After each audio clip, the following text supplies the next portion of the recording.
there that bears the blueberries. Colin, are the blueberries edible on the Oregon grape? Yeah, they don't taste very good though. So you got that. The berries on Oregon grape, the little blueberries, are edible, but they're kind of tasteless. They're bitter. I've had them before, they're super bitter. And then is this, what's the little white flower that's blooming here in the forest, Colin? It's like Starflower. That's another native plant. So my son started with an interest in native plants and then gardening and studied horticulture. So boy, does he know plants extremely well. And then this is the native, it's a native hawthorn, Colin. I don't know. You know what the name of it is. Yeah, let's keep going. Okay, and there's big leaf maple. These are big leaf maple, aren't they, Colin?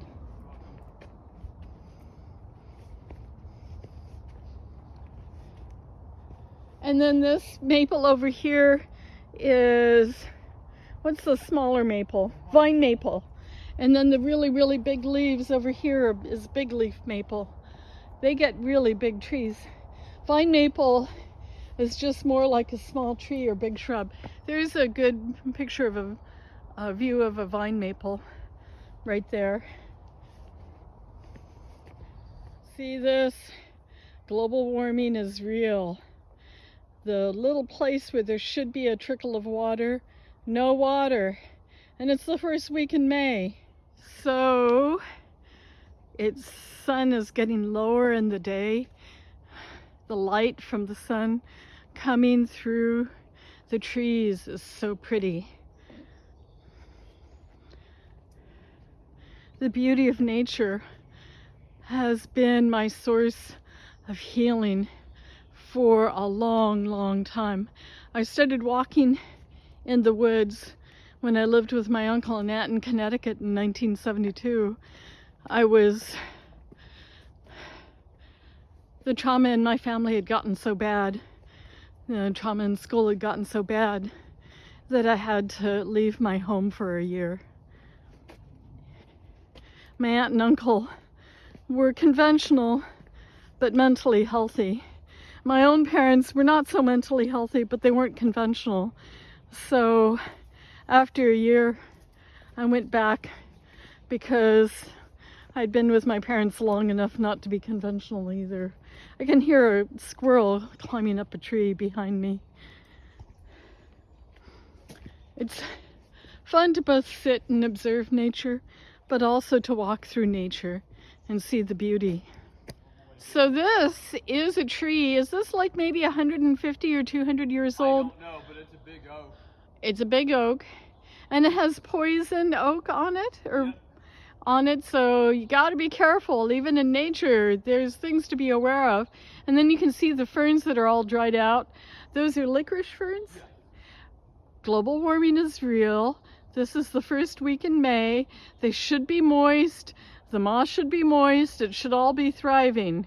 Sometimes humans do bad things. My son knows so much about this native plants, and it's been his passion for years and years and years. These are, if you notice, the sword ferns we passed earlier on were smaller. These sword ferns are much bigger and much more of them on this slope. It's because we're on the southeast slope. So when it's exposed to sunlight, it's cooler. Well, we're kind of southeast to east, and pretty soon. And then this tree right here, this is a Doug fir, right? Yeah, A big Doug fir. That one that probably was a little baby when this became a park. Because all these places were logged to build Portland. But because it's cooler, it stays moister on this side of the cinder cone. And that's why the sword ferns grow.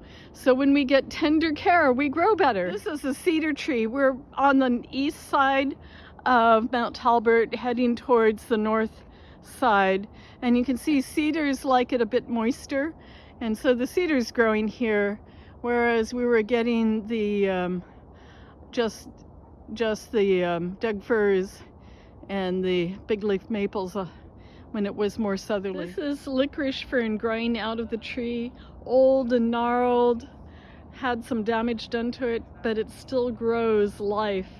And maybe this damaged life gives life to the ferns that would not exist in another tree. There is a deer ahead of us. I don't know if you can see it. It's kind of hard to see, walking down the trail in front of us, now going into the woods. You have to be quiet. The deer doesn't really like people because people eat deer. Ah, went off into the woods. There it is. There it is, hiding in the bushes. Had enough people around today. Maybe we're better than others, but we're not very good. And it's eating. What is it eating, Colin? Cascara, it looks like. Oh, no, not cascara. Looks like a service berry. Service berry. Is cascara, doesn't have cascara have some toxicity?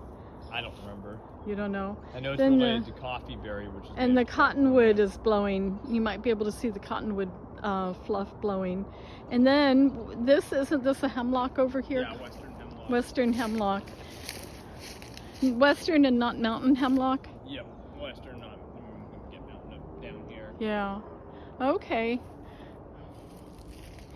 So if you sit really still and you don't bother deer, you might be able to commune with a deer. You have to be quiet and still and non-aggressive, although this deer sees a lot of people and knows that at least this deer is probably not going to be shot. The other deer is in the woods. Can you see it?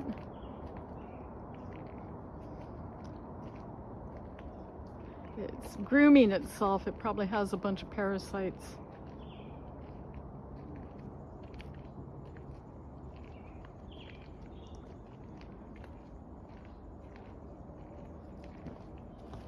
So the deer were hanging out together.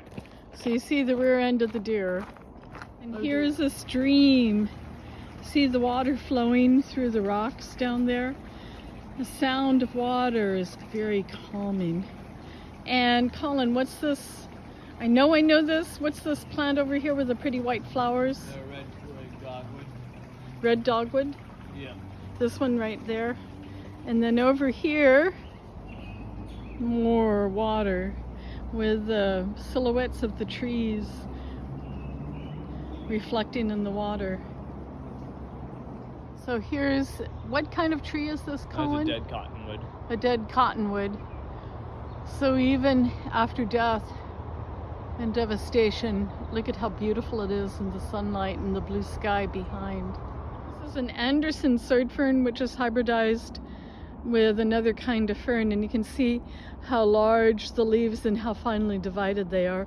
And I think right in back or of it that, might even be a giant chain fern. I'd have to. chain fern. I can't remember which. But so this is the actual sword fern right here. Yeah. The sword fern. So maybe it is Anderson's because it looks very similar. And this is much softer. You see, it's similar, but the sword fern is kind of a rough texture. It kind of, you know, if you pull your fingers against it, that's where you get the discomfort. This one's very soft. This fern is very soft. Yeah, I'll have to see because it could actually be a another chain fern, but giant chain fern. Okay. I'd have to check. And then this tree is a hemlock, and you can see my son says western hemlock because the mountain hemlocks are found higher up, plus their little needles stick straight up. Okay.